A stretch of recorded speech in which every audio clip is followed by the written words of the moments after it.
Every smartphone on Earth, every AI system, every fighter jet.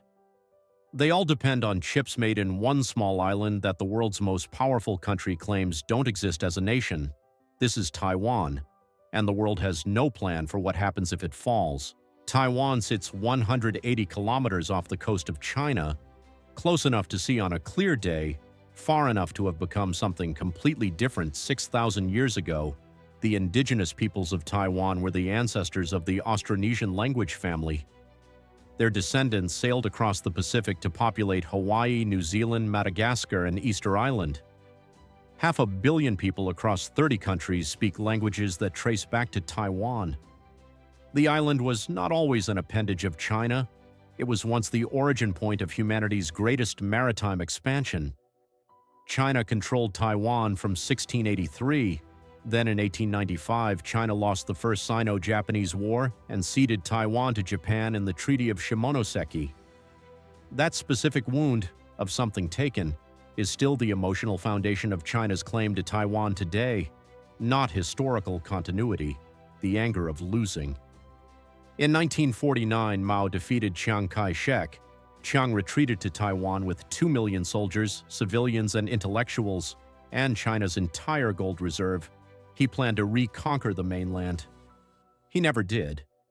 But the people he brought built something else entirely. In 1949, Taiwan was desperately poor. By the 1970s, it was one of the 4 Asian tigers growing at 10% annually. Taiwan went from subsistence agriculture to high-technology manufacturing in one generation, with the urgency of people who had no fallback position. In 1987, a 55-year-old engineer named Morris Chang had one revolutionary idea. Chip design and manufacturing do not have to happen in the same company. Every expert said it would never work. TSMC was worth nearly $1 trillion by 2024. TSMC produces 92% of the world's most advanced chips. If Taiwan's fabs were destroyed, the global economy would collapse within months. The world has built a shield it never planned and has no plan to replace. China's official position is that Taiwan has always been part of China, and yet China controlled Taiwan for only 212 years of its 6,000-year human history. The claim and the history are not the same thing. Taiwan has been a democracy since 1996. Free elections, free press, the first country in Asia to legalize same-sex marriage in 2019. Its citizens built this under existential military threat from a 1.4 billion-person authoritarian state. The phone in your pocket, your laptop, your car, hospital equipment, AI, all contain chips made in Taiwan. Most people have never heard of TSMC. The most important company in the world has no consumer products. It makes the thing inside the thing everyone uses. Taiwan experiences approximately 1,000 earthquakes per year. A major earthquake hitting TSMC's fabs would cost the global economy trillions. The world built its most critical infrastructure on a seismically active island, and almost nobody discusses it. China's PLA conducts regular exercises simulating Taiwan invasion.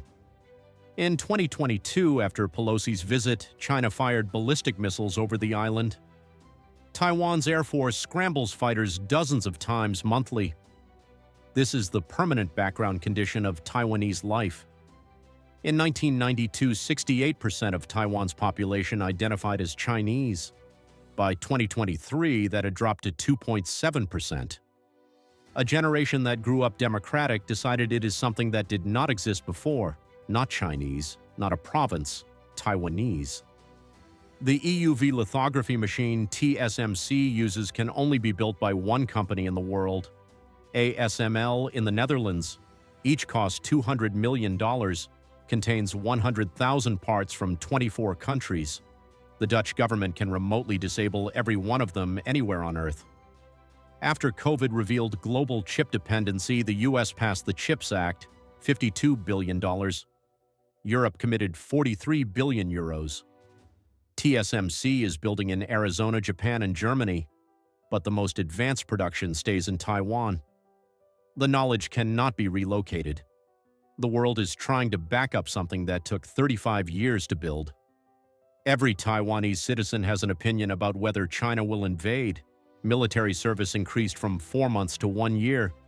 People pay to attend civilian survival training on weekends. The world calls it living under existential threat. Taiwanese people call it being prepared. No UN seat, no formal diplomatic recognition from most of the world. And yet every smartphone, every AI system, every advanced military technology depends on what Taiwan makes. Still Taiwan, still making the thing that makes everything else possible.